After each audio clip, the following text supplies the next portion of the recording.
Good morning, students. Today we are going to start with our next chapter, chapter number 4, The Old Clock Shop.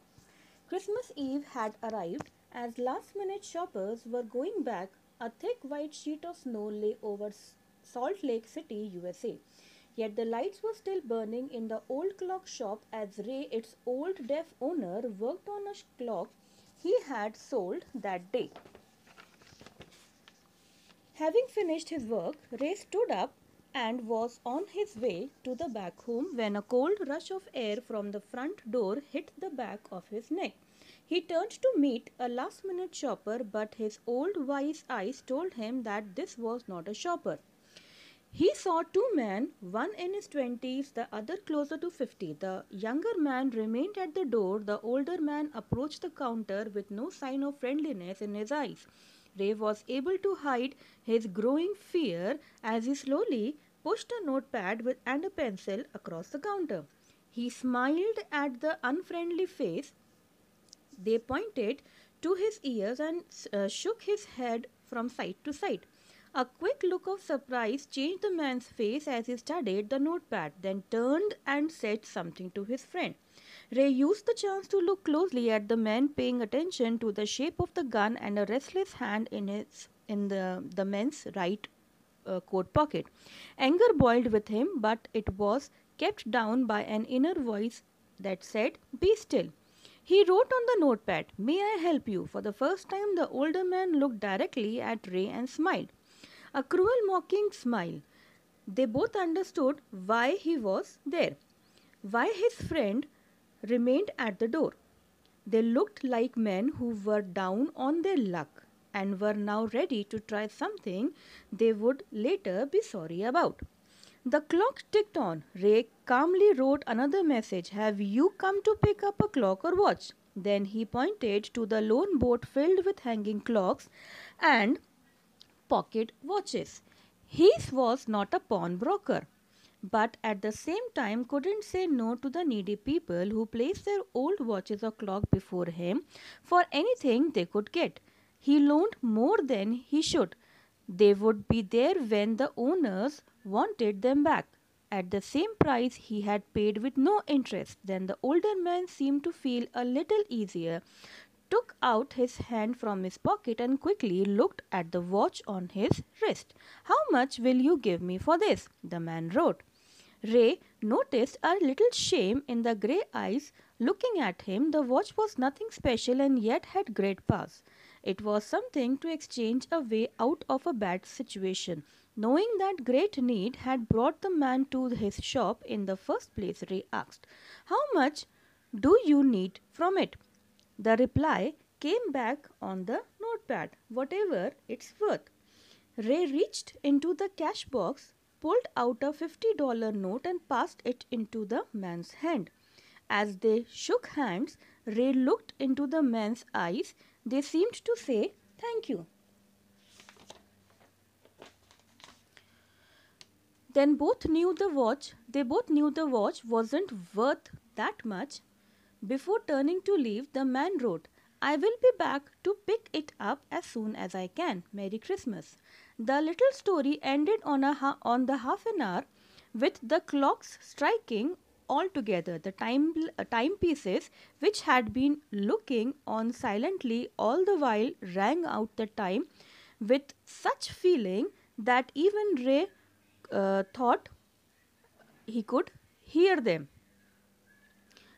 Their sweet musical message was filled with hope. The timeless message on peace on earth, goodwill towards all, was felt by the three men who stood in the old clock shop.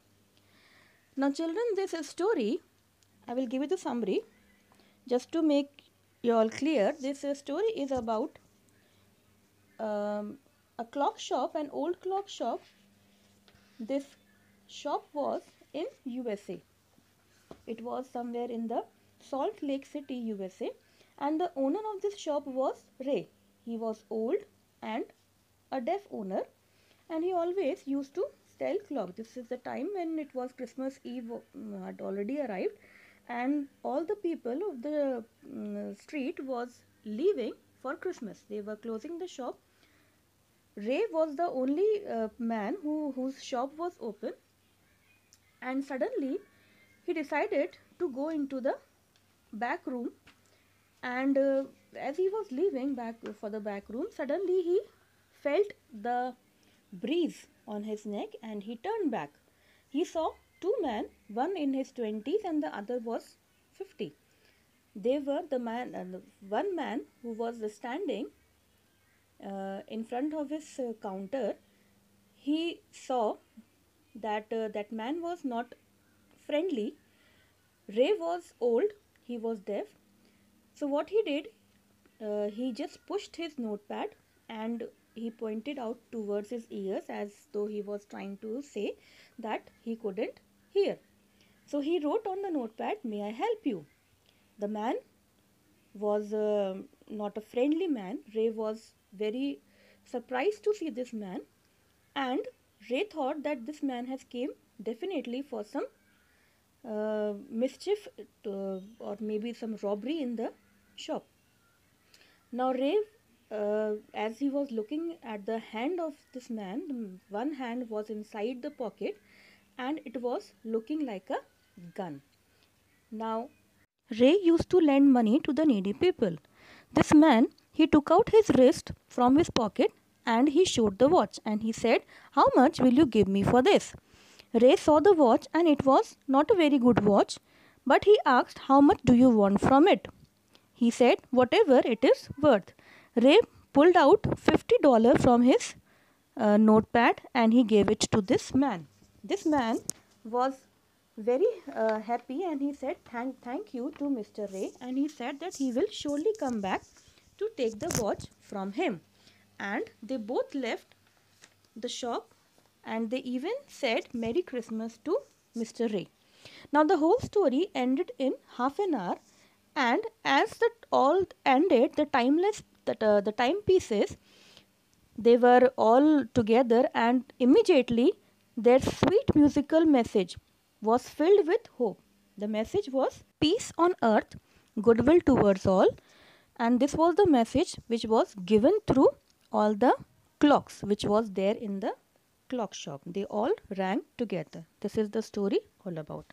Now here I am sharing word meanings of chapter number 3, which I didn't give you all yesterday. This is chapter number 3 word. Please find out the meanings, and these are chapter number 4 word meanings. Kindly find out the word meanings, and I am also giving you all few questions of the same chapter, chapter number 4, which we did right now. Kindly sort out the meanings. Tomorrow I shall definitely provide you the answers. Till then, do the homework. Be safe. Thank you.